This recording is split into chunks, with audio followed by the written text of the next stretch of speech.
datang di Kitab Jawa TV. Saudara-saudaraku dimanapun kalian berada, semoga selalu diberikan kesehatan dan rizki melimpah, amin. Dan jangan lupa subscribe, like, komen dan share channel Kitab Jawa TV agar selalu semangat membuat video. Yuk kita lanjut ke videonya. Terjemahan bebas ramalan Jayabaya Musarar. Asmarandana. Kitab Musarar dibuat tatkala Prabu Jayabaya di Kediri yang gagah perkasa, musuh takut dan takluk, tak ada yang berani. Dia sakti sebab titisan Batara Wisnu. Waktu itu Sang Prabu menjadi Raja Agung, pasukannya raja-raja. Terkisahkan bahwa Sang Prabu punya putra lelaki yang tampan. Sesudah dewasa dijadikan raja di Pagedongan. Sangat raharja negaranya. Hal tersebut menggembirakan Sang Prabu. Waktu itu tersebutkan Sang Prabu akan mendapat tamu, seorang raja pandita dari Rum bernama Sultan Maulana. Lengkapnya bernama Ngali Samsujen. Kedatangannya disambut sebaik-baiknya. Sebab tamu tersebut seorang raja pandita lain bangsa pantas dihormati. Setelah duduk Sultan Ngali Samsujen berkata, "Sang Prabu Jayabaya, perkenankan saya memberi petua padamu mengenai Kitab Musarar. Yang menyebutkan tinggal 3 kali lagi kemudian kerajaanmu akan diganti oleh orang lain." Sang Prabu mendengarkan dengan sebaik-baiknya. Karena dia telah mengerti kehendak Dewata, Sang Prabu segera menjadi murid Sang Raja Pandita. Segala isi Kitab Musarar sudah diketahui semua. Dia pun ingat tinggal menitis 3 kali. Kelak akan diletakkan dalam teken Sang Pandita yang ditinggal di Ka'bah yang membawa Imam Supingi untuk menaikkan khutbah. Senjata ecis itu yang bernama Udarati. Di kelak kemudian hari ada Maulana masih cucu Rasul yang mengembara sampai ke Jawa membawa ecis tersebut. Kelak menjadi punden tanah Jawa. Raja Pandita pamit dan musnah dari tempat duduk. Kemudian terkisahkan setelah 1 bulan Sang Prabu memanggil putranya. Setelah sang putra datang lalu diajak ke Gunung Padang. Ayah dan putra itu setelah datang lalu naik ke gunung. Di sana ada Ajar bernama Ajar Subrata.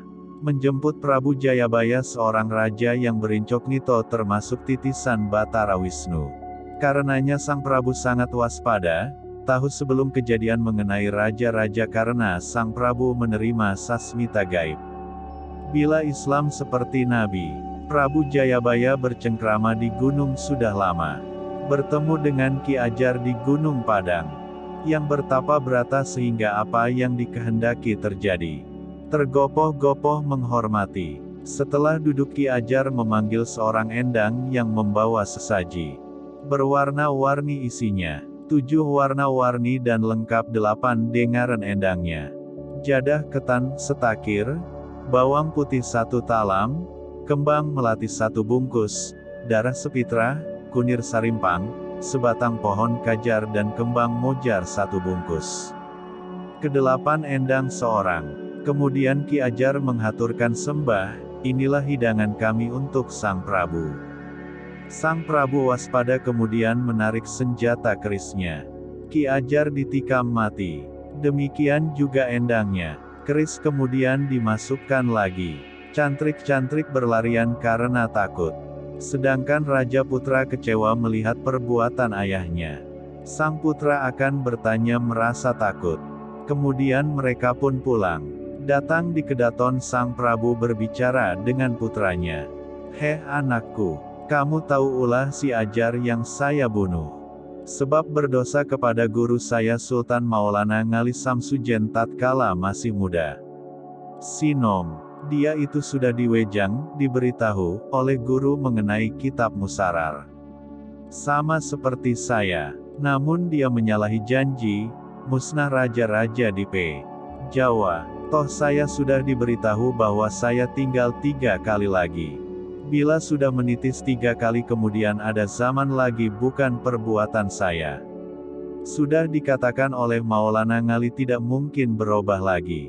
Diberi lambang zaman catur semuna segara asat.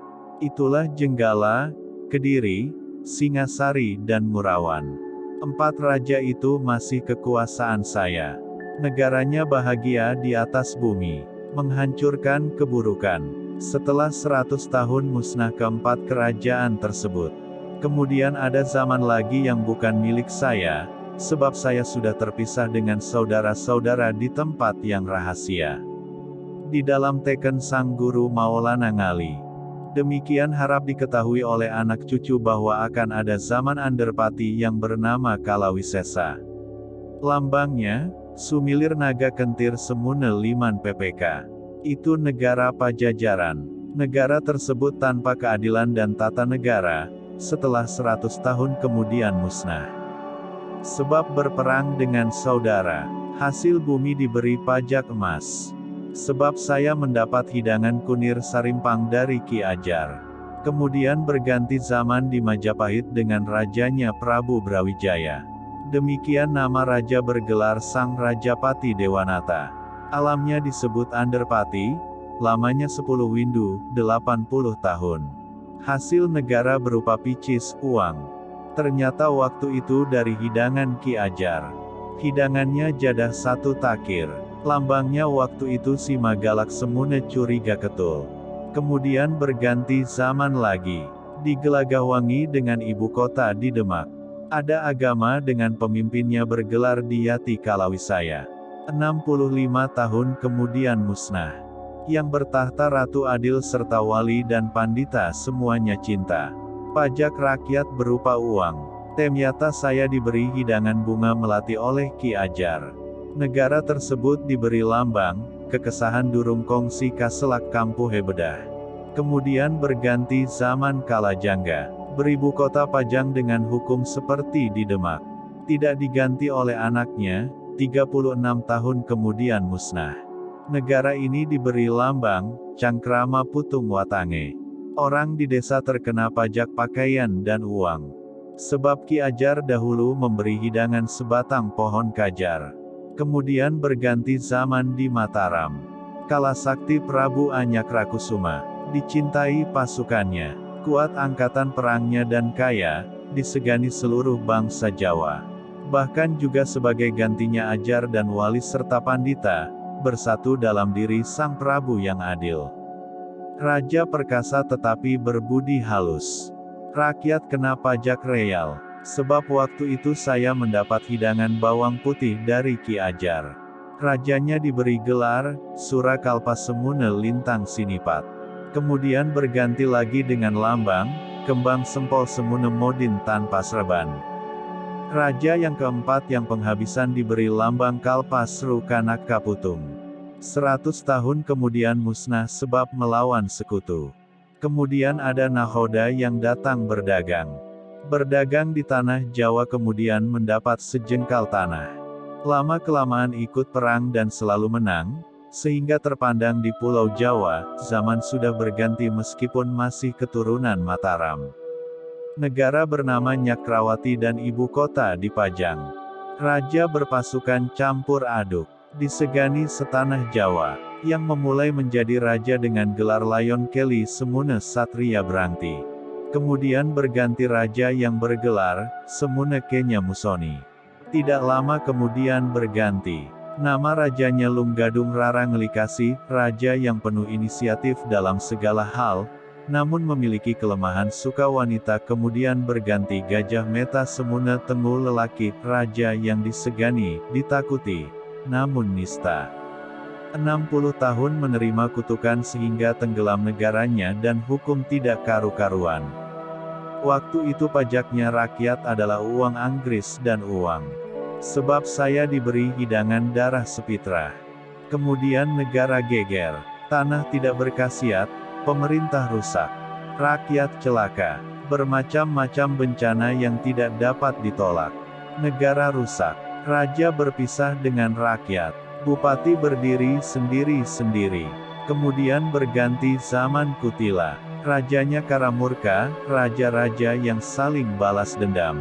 Lambangnya Panjiloro Semune Pajang Mataram, dua kekuatan pimpinan yang saling jegal ingin menjatuhkan. Nahoda orang asing, ikut serta memerintah. Punya keberanian dan kaya. Sarjana orang arif dan bijak, tidak ada. Rakyat sengsara. Rumah hancur berantakan diterjang jalan besar. Kemudian diganti dengan lambang Rarangangsu, Randa loro nututi pijer tetukar, ratu yang selalu diikuti, diintai dua saudara wanita tua untuk menggantikannya. Tidak berkesempatan menghias diri, raja yang tidak sempat mengatur negara sebab adanya masalah-masalah yang merepotkan, Sinjang Kembentan Tinoli itu sebuah lambang yang menurut Syekh Ngali Samsujen datangnya kala bendu. Di Semarang Tembayat itulah yang mengerti, memahami lambang tersebut. Pajak rakyat banyak sekali macamnya. Semakin naik, panen tidak membuat kenyang. Hasilnya berkurang, orang jahat makin menjadi orang besar hatinya jahil. Makin hari makin bertambah kesengsaraan negara. Hukum dan pengadilan negara tidak berguna. Perintah berganti-ganti. Keadilan tidak ada. Yang benar dianggap salah. Yang jahat dianggap benar. Setan menyamar sebagai wahyu. Banyak orang melupakan Tuhan dan orang tua. Wanita hilang kehormatannya. Sebab saya diberi hidangan endang seorang oleh Ki Ajar. Mulai perang tidak berakhir. Kemudian ada tanda negara pecah. Banyak hal-hal yang luar biasa. Hujan salah waktu. Banyak gempa dan gerhana. Nyawa tidak berharga. Tanah Jawa berantakan. Kemudian Raja Karamurka Kutila musnah. Kemudian kelak akan datang Tunjung Putih Semuna Pudak Kasungsang, raja berhati putih namun masih tersembunyi. Lahir di bumi Mekah, orang Islam yang sangat bertauhid. Menjadi raja di dunia, bergelar Ratu Amisan, redalah kesengsaraan di bumi, nahoda ikut ke dalam persidangan. Raja keturunan Waliullah. Berkedaton dua di Mekah dan Tanah Jawa, orang Islam yang sangat menghormati leluhurnya dan menyatu dengan ajaran tradisi Jawa Kauruh Jawa. Letaknya dekat dengan Gunung Perahu, sebelah barat tempuran. Dicintai pasukannya. Memang raja yang terkenal sedunia. Waktu itulah ada keadilan. Rakyat pajaknya dinar sebab saya diberi hidangan bunga seruni oleh Ki Ajar. Waktu itu pemerintahan raja baik sekali. Orangnya tampan, senyumnya manis sekali. Dan Danggula, benar-benar raharja waktu itu tidak ada yang menghalang-halangi. Rakyat yang dikenakan pajak 1000 dikurangi oleh Sang Prabu tinggal 100 dinar. Dihitung 1800 rajanya musnah. Hilang rusak bersama kedatonnya. Pulau Jawa pun rusak, peraturan tidak karu-karuan. Para pegawai serta luar negeri tidak akur. Kemudian Tuhan menobatkan Sang Ratu Asmara Kingkin tampan dan masih muda. Kembalilah kewibawaan raja. Pasukan setia semuanya. Suka diperintah. Kedatonnya di Kediri yang satu dan lainnya di negeri Arab. Kerta raharja keadaan negaranya. Waktu itu dihitung telah 1900 dan negara itu pun pecah. Sudah menjadi kehendak Tuhan. Datanglah Raja Prenggi dengan pasukannya. Kekuatannya luar biasa sehingga raja kalah. Tanah Jawa tunduk dan Raja Prenggi menjadi raja di Tanah Jawa. Sangat kejam tindakannya. Waktu Raja Rum dihadap oleh mantri bupati berkata kepada patihnya, "Heh Patih, saya mendengar bahwa Tanah Jawa rajanya musnah kalah perang dengan Raja Prenggi. Tidak ada yang dapat menghalangi." Maka dari itu Patih berangkatlah dengan pasukan secukupnya. Usirlah Raja Prenggi. Kalau tidak dapat jangan kamu kembali. Kemudian Ki Patih berangkat bersama pasukan Rum datang di Tanah Jawa mengusir Raja Prenggi yang musnah dengan seluruh bala tentaranya, seorang oleh Ki Ajar. Terhitung tahun 1770. Mulai perang tidak. Rakyat kecil gembira hatinya. Tidak ada yang sengsara, murah segalanya, yang ditanam subur. Zaman itu dinamakan, gandrung-gandrung neng lurung andulu gelung kekendon lukar kauratan, keris parung dolen tukokna campur bawur mering pasar. Sudah 2000 tahun, angkasa sepi tidak terlihat apapun juga. Sudah hampir tiba waktunya kiamat. Jarang hujan, angin topan yang kerap kali datang. Bagaikan menimpa bumi dari selatan timur datangnya menghancurkan gunung-gunung.